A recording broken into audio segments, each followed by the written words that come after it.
I walked into the lobby of a top financial firm. My linen shirt was sneered at as janitor's rags by the sneering panel who called me a fraud. They shredded my gold standard resume, laughing and saying, "You're no leader, go fetch coffee." I Maya felt humiliated but stood firm, my calm gaze hiding a secret that would shatter their world. Minutes later, the CEO bowed to me, his voice trembling. "Madam Chairwoman." The Altarara Group's headquarters towered over Manhattan's skyline, a glass monolith that screamed power and prestige. Its lobby was a cathedral of wealth. Marble floors, gold-trimmed elevators, and a chandelier the size of a small car casting prisms across leather sofas. Altarara was a financial titan, managing trillion-dollar portfolios for governments, tech giants, and old money dynasties across Europe and beyond. Its boardroom hosted Nobel laureates, and its executive suites were a revolving door for Ivy League pedigrees. The company's culture was ruthless. Appearance was as critical as aptitude, and the wrong suit could end a career. Altarara's Instagram flaunted its elite in Armani suits and Rolexes, a curated image of untouchable elitism. This was a world where status was armor and outsiders were crushed. Maya Roy stepped into the lobby, my white linen shirt crisp but unadorned, my cream trousers tailored yet simple, my flat shoes silent on the marble. At 39, I was striking in my restraint. Hazel eyes that held both warmth and steel. Dark hair pulled into a low ponytail, no makeup save a touch of lip balm. My canvas tote carried a notebook, a pen, and a worn copy of The Wealth of Nations. I was a legend in finance, a double MBA from Oxford and MIT, 15 years steering strategy for top investment funds in Zurich, Singapore, and Boston, and personal endorsements from 3 global banking CEOs. I'd built Altarara's recruitment system a decade ago as a consultant, ensuring fairness and meritocracy before stepping away to chair a private foundation. Today, I'd returned anonymously to test that system, posing as a candidate for Global Strategy Vice President. My wealth tied to my husband's tech empire was vast but invisible. I preferred it that way. The receptionist, a young woman named Chloe with a slick bun and diamond studs, glanced at my outfit and smirked. "Interview candidates use the side entrance," she said, pointing to a glass door. I nodded, my tote slung over my shoulder, and followed the direction, ignoring the whispers from suited executives nearby. As I waited in the hallway before my interview, the other candidates, decked in designer suits and dripping with arrogance, formed a circle around me, their whispers sharp as knives. Laya Tate. A woman in a Gucci skirt pointed at my tote, laughing. "Is that her briefcase or a grocery bag?" Jared Hull, the pre-selected candidate, joined in tossing a crumpled dollar bill at my feet. "For your dry cleaning," he sneered, prompting chuckles from the group. Another candidate, a man in a Rolex named Ethan Crane, snapped a photo, posting it to a group chat labeled Altarara Wannabes with the caption, "Hat budget candidate." The hallway echoed with their laughter, phones filming as Leia chanted, "No suit, no shot." The junior HR staffer Emily Voss smirked from nearby, doing nothing to stop them. My fingers tightened on my tote, my hazel eyes burning with restrained pain. But I stood tall, my dignity a quiet defiance against their cruelty. The video hit Instagram, gaining 10,000 views, each comment a fresh wound to my pride. "Lost intern," one muttered, chuckling, "or the cleaning crew?" Another replied, their laughter sharp. The side entrance led to a sterile hallway where I joined a line of candidates, most in bespoke suits, clutching leather briefcases. A man in a pinstripe suit, Jared Hull, sneered at my tote. "Hope you brought a better pitch than your wardrobe," he said, loud enough to draw snickers. My hazel eyes flickered, but I smiled faintly. My composure, a quiet fortress. In the interview room, a sleek conference space with floor-to-ceiling windows. The panel awaited HR Director Michael Callahan, a barrel-chested man with a $5,000 suit. Senior Manager Vanessa Clean, her red lipstick stark against her tailored blazer, and Director of Operations David Reese, his cufflinks glinting as he flipped through papers. Their eyes raked over my outfit, their smiles thin and predatory. Callahan leaned back, chuckling. "Are you the actual candidate? I thought you were the coffee lady." Vanessa smirked, adding, "Is this how you dress for an interview? No one told you Altarara has a standard." The room's air thickened, their judgment a palpable force. My voice was calm, measured. "Please review my resume and let's begin the interview." Callahan snorted, tossing my file aside unopened. "We'll get to that," he said, his tone dripping with condescension. The panel's questions were pre-scripted, designed to dismiss. During the interview, as I attempted to answer Vanessa's superficial question about mergers, the panel deliberately sabotaged me. David Reese flicked on a projector displaying a slide titled Candidate Attire Standards with a red X over a photo of a woman in a linen shirt, eerily similar to mine. "This is you," he said, smirking as the room laughed. Callahan interrupted my response, shouting, "Speak louder! We can't hear you over that outfit." Vanessa slid a second test 5 pages of contradictory financial models and said, "Oh, and this one's due in 3 minutes." The panel snickered, their pens tapping as Jared peeked in, winking at Callahan. The sabotage was blatant, a spectacle meant to break me. My pen paused, my hazel eyes narrowing, but I continued writing my composure unshaken.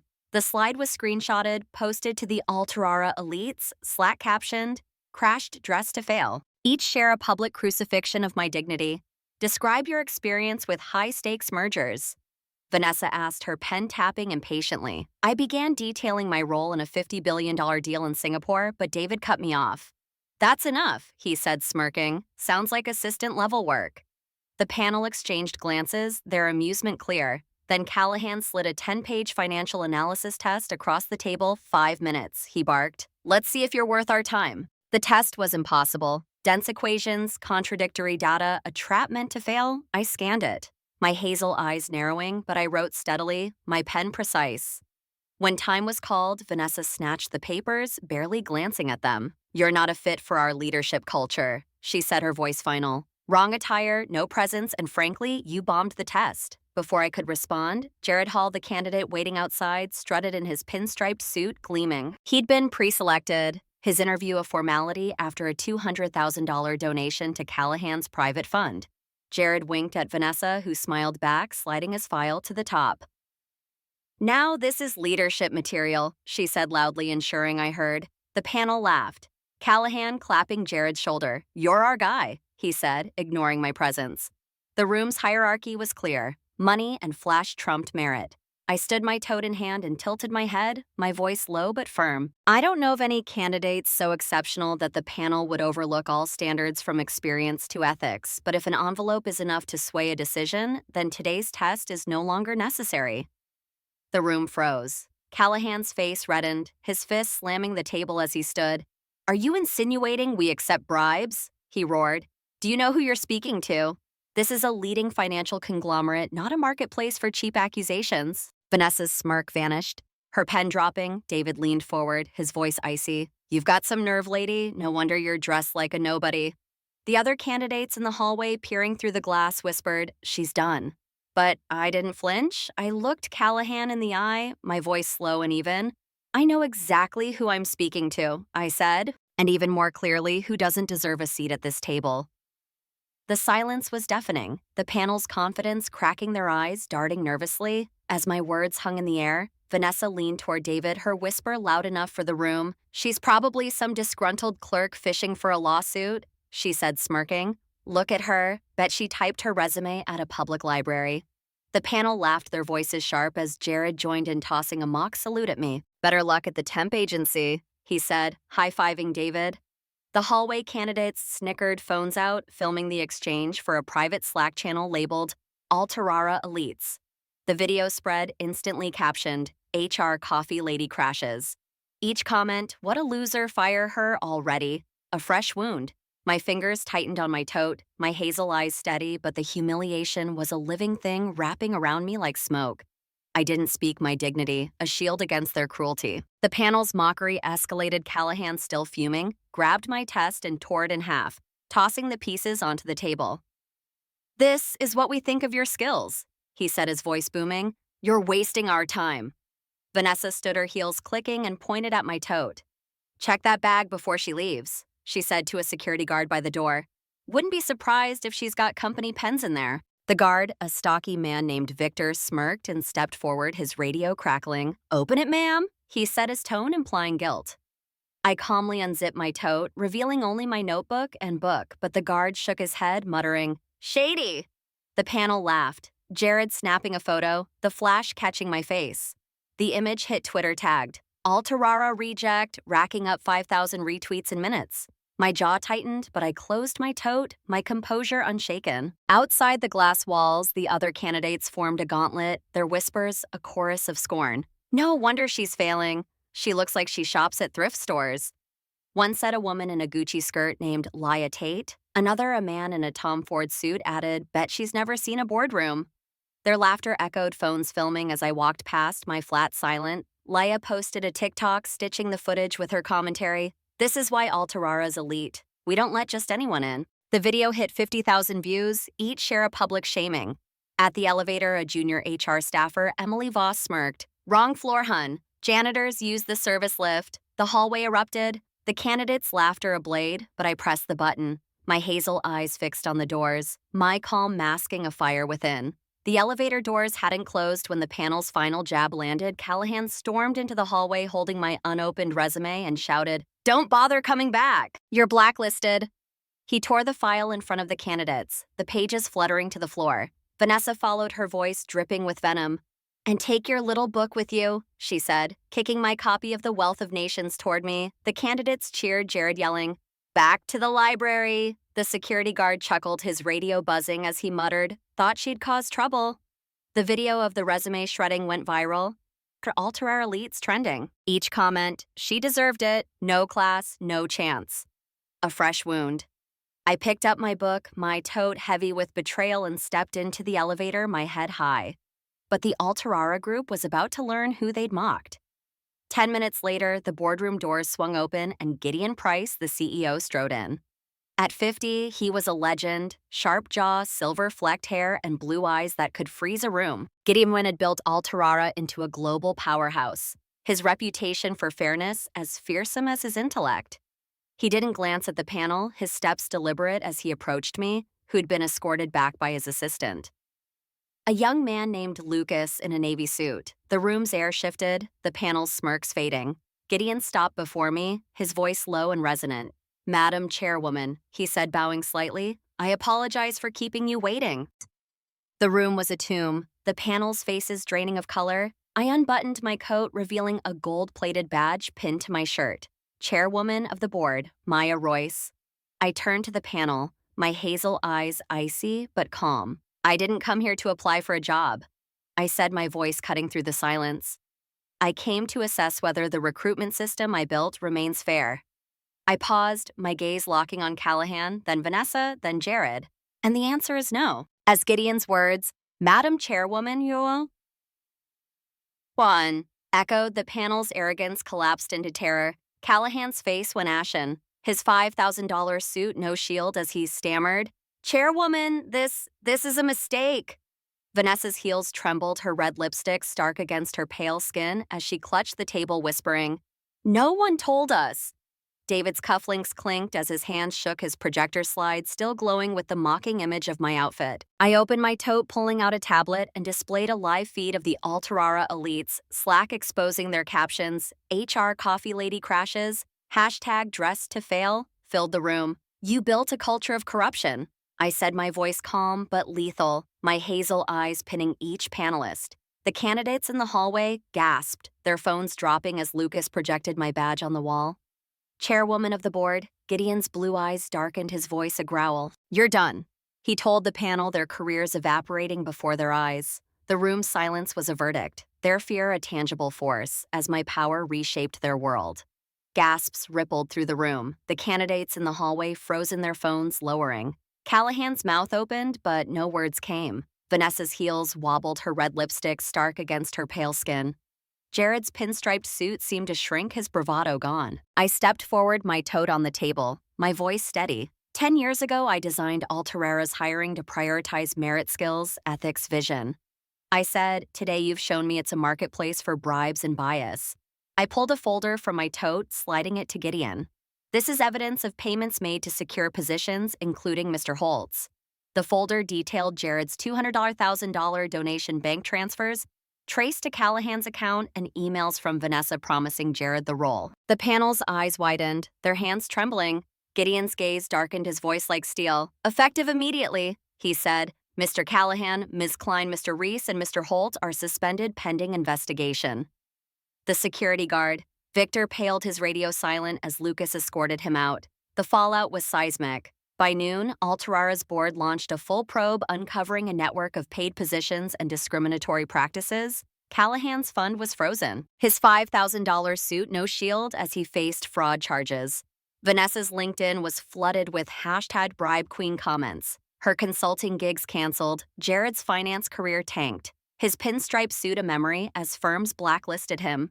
The investigation revealed Leah Tate and Emily Voss had leaked internal memos mocking undesirable candidates, their jobs terminated, their social media accounts suspended for hate speech. My investigation didn't just suspend the panels, it purged Alterara's boardroom of complicity. I convened an emergency board meeting, my linen shirt radiant under the chandeliers, and presented a dossier of 20 managers linked to the bribery scheme, their names flashing on a screen. The board, once dismissive of image issues, sat frozen, their tailored suits no defense. As my voice cut through, you enabled a system that sold trust for cash. I named Callahan's deputy Sarah Halt, who'd approved Jared's deal, her face paling as security escorted her out. The room's power-shifted directors trembling as I enforced the Roy standard mandating ethics audits for all hires. The Financial Times live-streamed my speech, my toad on the podium as I declared, Alterara will lead by merit or it will not lead at all. Social media hailed me, ad boardroom boss trending, each post a testament to my fearless authority. The purged managers' LinkedIn profiles went dark, their fear of my resolve a permanent mark. The Wall Street Journal ran a front-page story, Alterara scandal bribery and bias rock financial giant. Social media erupted, at Alterara shame, trending globally with users posting they'd mocked my shirt. Now they're unemployed. The hallway candidates, once my tormentors, faced a public reckoning as Lucas streamed the interview footage to Alterara's internal network. Yaya Tate's Gucci skirt seemed to wilt as her TikTok mocking me flashed on screen, her face crimson as colleagues whispered, "That's her." Jared's dollar toss replayed his pinstripe suit, no shield as gasps filled the hallway. His Alterara wannabes chat exposed with 200 members shamed Ethan Crane's Rolex glinted as he tried to flee, but security blocked the doors. His photo post, now captioned, had career killer online. I stood at the room center, my toad on the table, and said, "You judged me by my shirt, not my skills. Now the world sees your character." The footage hit LinkedIn, racking up 5 million views. Each comment, "They're finished. Maya is a queen. A cheer for my triumph." The candidates' careers imploded, their elitism a public stain, their fear of my power a lesson etched in their downfall. The audience roared on social media, #Royce, rules trending as my justice prevailed. The leaked interview footage sent to a news outlet by Lucas hit 30 million views. It showed Callahan tearing my tut Vanessa's bag check demand, and Jared's taunts contrasted with my calm and Gideon's bow. TikTok looped the phrase, "Madam Chairwoman," each stitch a cheer for my triumph. The candidates' videos, TikToks, Jared's photo became memes captioned, "Elite Losers." Alterara's Instagram, once a showcase of power, was flooded with comments. "Shame on you. Justice for Maya." The board issued an apology, but at 6 words it was drowned out by the internet's fury. The company's prestige reduced to a cautionary tale. I didn't stop at suspensions. A week later, I stood at a press conference in a simple navy blazer, my toad on a podium, announcing Alterara's new recruitment policy.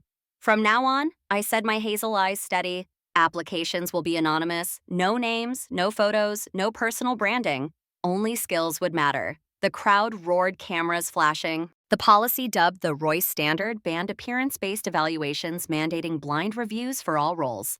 Forbes called it the earthquake in executive recruitment.